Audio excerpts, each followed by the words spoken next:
사랑하는 CTS 시청자 여러분, 안녕하십니까? 예정교회를 섬기고 있는 설동욱 목사입니다.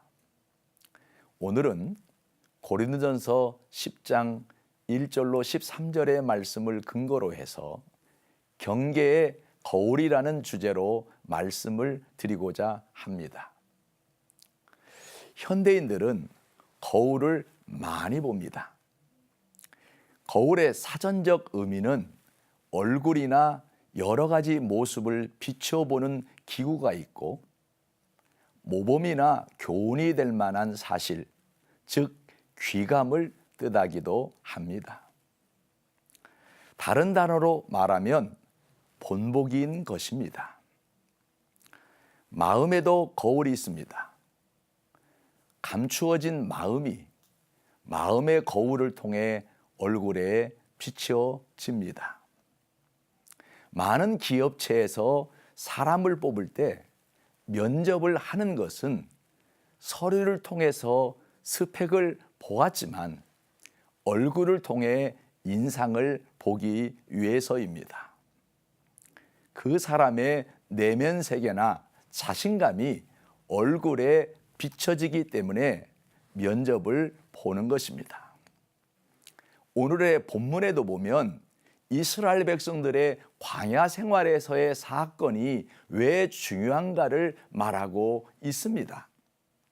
그 이유는 이스라엘 백성들이 광야 생활에서 반복되는 실패를 통해 말세를 사는 우리가 어떻게 살아야 할 것인지를 깨달음을 얻고 고쳐나가게 하기 위함이라고 오늘 본문 11절에 기록하고 있습니다. 그들에게 일어난 이런 일은 본보기가 되고 또한 말세를 만난 우리를 깨우치기 위하여 기록되었느니라고 했습니다.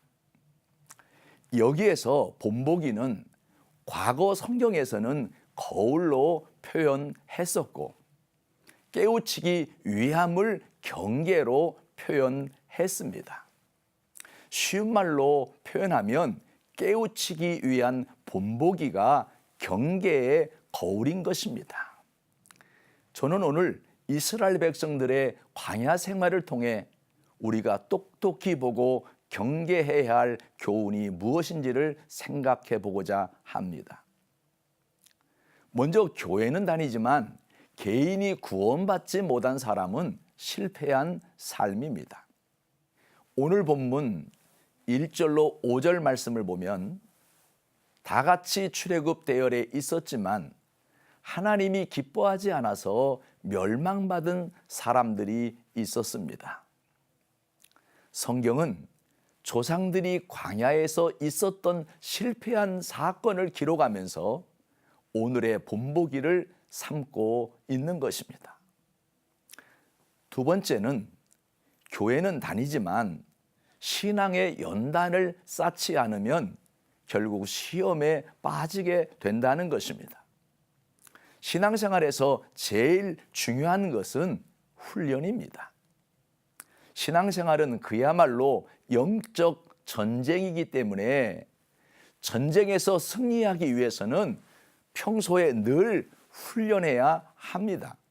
대나무 중에서 최고인 모죽은 씨를 뿌리고 정성껏 물을 주고 가꿔도 5년 정도 싹이 나지 않습니다. 그러다가 어느 순간 죽순이 생기기 시작하면 하루 70cm씩 쑥쑥 자라면서 30m까지 자랍니다. 그때까지 모죽은 뿌리를 속으로 내리며 내실을 키운 것입니다. 그렇습니다. 인내하지 못하는 사람은 작은 바람에도 겁을 먹고 도중에 포기하지만 믿음의 내실을 쌓고 믿음으로 기다리는 사람은 엄청난 결과를 얻게 되는 것입니다.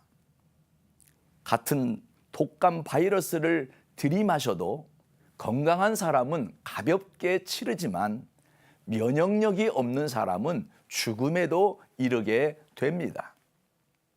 어떤 성도는 시험이라는 바이러스가 살짝만 지나가도 온갖 심각한 증세를 다 드러내는 사람도 있습니다.